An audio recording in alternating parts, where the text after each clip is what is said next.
வணக்கம் மக்களே, welcome back to நேற்று இன்று நாளை. இன்றைக்கி நம்ம சத்து மாவு, அதாவது ஹெல்த் மிக்ஸ் சொல்லுவோம் இல்லையா, அதை வச்சு ஒரு கேக் ரெசிபி பார்க்க போகிறோம். இந்த கேக் ஹெல்த்தியாக இருக்கணுங்கிறதுக்காக நான் சத்து மாவு கூட ரொம்ப கொஞ்சமாக கோதுமாவும் வெல்லமும் சேர்த்து தான் பண்ண போகிறேன். முட்டை எதுவும் சேர்க்கலை. கேக் நீங்கள் ஹெல்த்தியான்னு கேட்டால் இல்லை, ஆனால் அதை அன்ஹெல்த்தியாக ஆக்காமல் நம்ம சில இன்க்ரீடியன்ஸ்லாம் ரீப்ளேஸ் பண்ணி பண்ணலாம். இதுக்கு நான் எந்த ஃப்ராஸ்டிங்கும் சேர்க்கலை, ஒரு டீ கேக் மாதிரி தான் ப்ளெயினாக வச்சுருக்கேன்.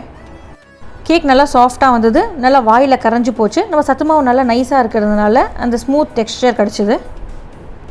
நான் வீட்டில் பண்ண சத்து மாவு தான் யூஸ் பண்ணியிருக்கேன். அதோட லிங்க்கையும் டிஸ்கிரிப்ஷனில் அட்டாச் பண்ணுறேன், அந்த வீடியோவும் போய் பாருங்கள்.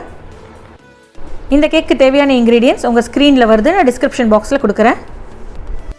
கேக் பண்ணுறதுக்கு ஃபர்ஸ்ட் ஸ்டெப்பை நம்ம ஸ்டார்ட் பண்ணிடலாம். நம்ம ட்ரை இன்க்ரீடியன்ஸ் எல்லாம் சலிச்சு வச்சுக்க போகிறோம். ஒரு சலடையில் 1 கப் சத்து மாவை நல்லா சலிச்சுக்கோங்க. அதில் எந்த கட்டி உருண்டைகளும் இருக்கக்கூடாது. இதே மாதிரி சலிக்கிறதுனால நம்மளுக்கு நல்லா ஏரும் இன்கார்பரேட் ஆகும். இது கூடவே நான் 1/2 கப் கோதுமாவு சேர்த்துக்கிறேன்.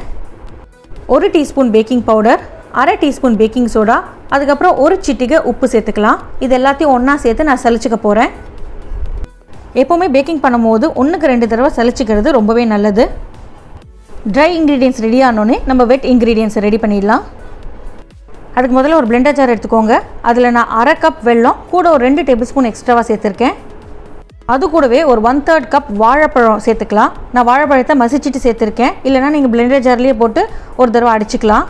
இது கூட ஒரு 3 ஏலக்காய் விதைகளை சேர்த்துக்கலாம். ஏலக்காய் தோல் சேர்க்காதீங்க, உள்ளே இருக்கிற விதைகளை மட்டும் எடுத்து சேருங்க.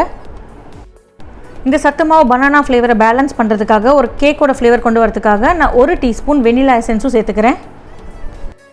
இல்லை உங்களுக்கு நேச்சுரல் ஃப்ளேவர் தான் வேணும்னா நீங்கள் வெனிலா எசன்ஸை ஸ்கிப் பண்ணிடலாம். பட் கேக்கில் எனக்கு வெனிலா எசன்ஸ் சேர்க்குறது பிடிக்கும். இது கூட ஒரு 1/2 கப் ப்ளஸ் ஒரு 3 டேபிள் ஸ்பூன் பால் சேர்த்துட்டு நம்ம நல்லா அடிச்சுக்க போகிறோம். வெல்லம்லாம் நல்லா கரையணும், அது வரைக்கும் அடிச்சுக்கோங்க. வெல்லம் கரைஞ்சோடனே ஒரு 6 டேபிள் ஸ்பூன் ஃப்ளேவர்லெஸ் ஆயில், அதாவது எந்த வாசனை இல்லாத நியூட்ரல் ஆயிலை சேர்த்து சும்மா ஒரு தடவை பல்ஸ் பண்ணிக்கோங்க. எண்ணெய் சேர்த்ததுக்கப்புறம் ரொம்ப அரைக்காதீங்க, எமல்சிஃபை ஆகிடும். இப்போ நம்ம வெட் அண்ட் ட்ரை இன்க்ரீடியன்ஸை ஒன்றா கலக்க போகிறோம். நம்ம அரைச்சி வச்சோம் இல்லையா, அந்த வெல்லம் வாழைப்பழம் அது எல்லாத்தையும் நம்ம சலிச்சு வச்ச மாவில் சேர்த்து நம்ம கலந்துக்கலாம். அப்படியே ஜென்டலாக ஃபோல்ட் பண்ணால் போதும். ரொம்ப விஸ்க வச்சு அடிக்காதீங்க. கட்டிகள்லாம் கரைஞ்சி நம்மளுக்கு நல்லா க்ரீமி டெக்ஸ்சரில் வரணும். அது வரைக்கும் நம்ம ஸ்லோவாக பிளெண்ட் பண்ணிக்கலாம்.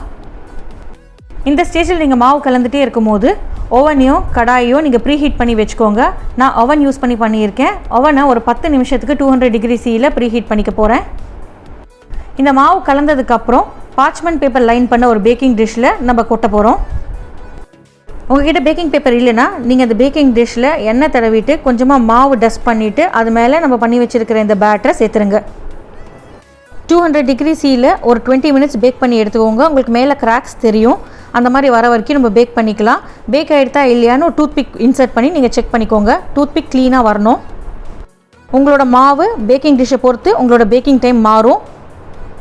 கொஞ்சம் கூலானதுக்கப்புறம் மேலே ஒரு காஞ்ச டவல் போட்டு மூடி வச்சுடுங்க. அப்போ தான் உங்களுக்கு அந்த க்ரஸ்ட்டு ஹார்டாக இல்லாமல் சாஃப்டாக வரும்.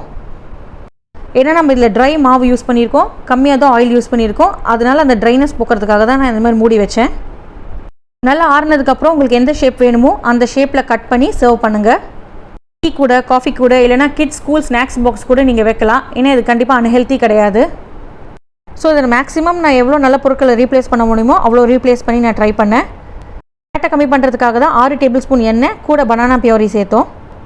ஸோ கண்டிப்பாக இந்த ரெசிபி உங்கள் வீட்டில் ட்ரை பண்ணி பாருங்கள். ட்ரை பண்ணி பார்த்துட்டு எப்படி இருந்ததுன்னு சொல்லுங்கள். நம்ம சேனலுக்கு ஃபர்ஸ்ட் டைம் வரீங்கன்னா லைக் பண்ணுங்கள், ஷேர் பண்ணுங்கள், மறக்காமல் சப்ஸ்கிரைப் பண்ணுங்கள். Happy packing!